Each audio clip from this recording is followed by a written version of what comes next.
തലസ്ഥാനത്തെ ഭക്തിസാന്ദ്രമാക്കി ആറ്റുകാൽ പൊങ്കാല. പണ്ടാരടുപ്പിൽ തീ പകർന്നതോടെ ചടങ്ങുകൾ തുടങ്ങി.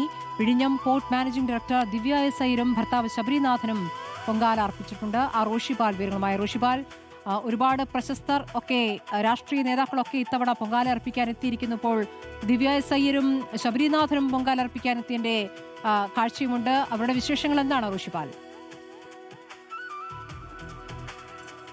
സ്മൃതി, ദിവ്യാസേനയുടെ വീടിന്റെ തൊട്ടു മുന്നിലാണ്. എല്ലാ വർഷവും ഇവിടെ തന്നെയാണ്. ഇത്തവണത്തെ പൊങ്കാലയ്ക്ക് എന്താ പ്രത്യേകത? കപ്പലുകൾ കൂടുതൽ വരുമോ വിഴിഞ്ഞത്ത്?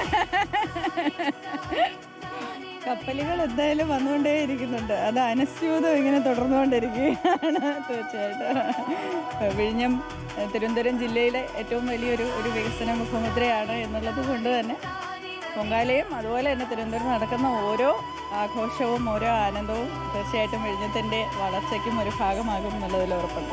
ഓരോ തവണയും പൊങ്കാല അർപ്പിക്കുമ്പോൾ ഭക്തർക്ക് ഓരോ സ്വപ്ന സാഫല്യമാണ്. അപ്പോൾ ഇത്തവണ എന്തെങ്കിലും സ്വപ്ന സാഫല്യമാണോ അല്ലെങ്കിൽ ആഗ്രഹമാണോ? ഇല്ല, അങ്ങനെ പ്രത്യേകിച്ചൊന്നും ആവശ്യപ്പെടാറില്ല. ഞാൻ ഒരു വർഷവും ഒന്നും ആവശ്യപ്പെടാറില്ല. എല്ലാ കൊല്ലവും എല്ലാവർക്കും ആരോഗ്യവും ഒപ്പം എല്ലാവരും സ്നേഹിക്കപ്പെടണം എന്നുള്ള ഒരു പ്രാർത്ഥന മാത്രമേ എനിക്കെന്നും ഉണ്ടാവാറുള്ളൂ. പൊങ്കാല ദിവസം പൊതുവെ ദിവ്യയെ കാണുമ്പോൾ ആൾക്കാർ ഒരു പാട്ട് ആഗ്രഹിക്കും, ഒരു ഭക്തിഗാനം.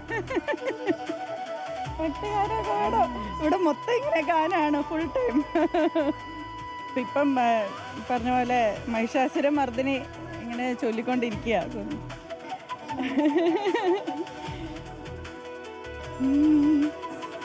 ഐഗിരി നന്ദിനി നന്ദിതമേദിനി വിശ്വവിനോദിനി നന്ദിനുതേ ഗിരിവരവിന്ധ്യ ശിരോധിനി വാസിനി വിഷ്ണുവിലാസിനി ജിഷ്ണുനുതേ. ഞങ്ങളെല്ലാവരും കൂടെ ചേർന്ന് ശരിക്കും മഹിഷാസുരമർദ്ദിനി ലളിതാ സഹസ്രനാമമൊക്കെ ചൊല്ലുന്ന ഇതുണ്ട്. അപ്പം വീട്ടിൻ്റെ അടുത്തുള്ള എല്ലാവരും.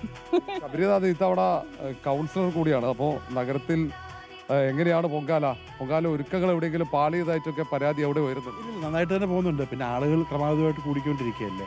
പിന്നെ വെള്ളത്തിൻ്റെ ഒരു ഫുൾ ഷോർട്ടേജ് വിഷയമുണ്ട്. അത് കഴിഞ്ഞ ദിവസങ്ങളായിട്ട് പരിഹരിക്കാൻ നോക്കുന്നുണ്ട്. പക്ഷേ കുടിവെള്ളത്തിൻ്റെ വലിയൊരു വിഷയം നമുക്കുണ്ട്. അതൊക്കെ എന്തായാലും പൊങ്കാല കഴിഞ്ഞിട്ട് ആ കാര്യങ്ങൾ പറയാം. എന്തായാലും ഇതിപ്പം പാൽക്കുളങ്കര പെരുന്താന്നി വാർഡാണ്. ഇപ്പം ഇന്നലെ ഞാൻ കവടിയാർ വാർഡിലൊക്കെ ഉണ്ടായിരുന്നു. പക്ഷേ കല്യാണത്തിന് ശേഷം എല്ലാ പൊങ്കാലയും ഇവിടെ രാവിലെ ആറ്റുകാൽ അമ്പലത്തിൽ പോവും. അവിടെ തൊഴുതിട്ട് ചടങ്ങുകൾ കഴിഞ്ഞ് നേരെ ഇങ്ങോട്ടാണ് വരുന്നത്. എന്തായാലും കാര്യങ്ങൾ നന്നായിട്ട് പോകുന്നുണ്ട്. ദിവ്യയോട് എന്തെങ്കിലും പറഞ്ഞോ? എന്തെങ്കിലും സ്വപ്നം അടുത്ത തവണ ഈ പൊങ്കാല അർപ്പിക്കുമ്പോൾ അതും കൂടെ പ്രാർത്ഥിക്കാൻ പറഞ്ഞു? ഇല്ല, നമുക്കെല്ലാം പ്രാർത്ഥനയിലുള്ളത് മനസ്സിൽ മാത്രം ഉള്ള നമ്മൾ ദൈവവും തമ്മിലുള്ള ട്രാൻസാക്ഷൻ ആണല്ലോ. അത് പ്രത്യേകിച്ച് നിങ്ങളോട് പറയേണ്ട ആവശ്യമില്ല. ഇതെല്ലാവരും ഇവിടെ ഉള്ള പോകാറില്ല, ഈ റൂട്ട് വഴി പോകാറില്ല. ആകെ ഒരേ ഒരു കാര്യത്തിന് മാത്രമേ നടന്നിട്ടുണ്ടായിരുന്നു. ഇവിടെ ഗീതേച്ചിക്കും ഇവർക്കൊക്കെ അറിയാം. ഞങ്ങൾ ശരിക്കും വിവാഹം കഴിക്കാമെന്ന് തീരുമാനിച്ചത് അതെ 2017 പൊങ്കാല ദിവസത്തിലാണ് വിവാഹം കഴിക്കാമെന്നുള്ള ഉറപ്പ് നൽകുന്നത്. ഞാൻ അങ്ങോട്ട് അപ്പൊ അന്ന് രാവിലെ അന്ന് പൊങ്കാലയൊക്കെ കഴിഞ്ഞ് ഞാൻ ഇവരുടെയൊക്കെ കൂടെ പോറ്റി അദ്ദേഹമുണ്ട്, ചേച്ചിയുണ്ട്.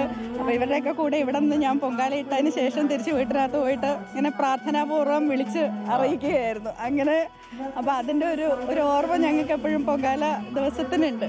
അപ്പൊ അതുകൊണ്ട് എല്ലാ പൊങ്കാലയ്ക്കും ഇവിടെ തന്നെയാണ് വരാറ്. പിന്നെ മാത്രമേ അങ്ങനെ സ്പെസിഫിക് ആയിട്ട് ഞങ്ങൾ പൊങ്കാല ദിവസം ആവശ്യപ്പെട്ടിട്ടുള്ളൂ എന്ന് തോന്നുന്നു. പ്രണയം കല്യാണത്തിലേക്ക് എത്താനുള്ള തീരുമാനം എടുത്താണ്.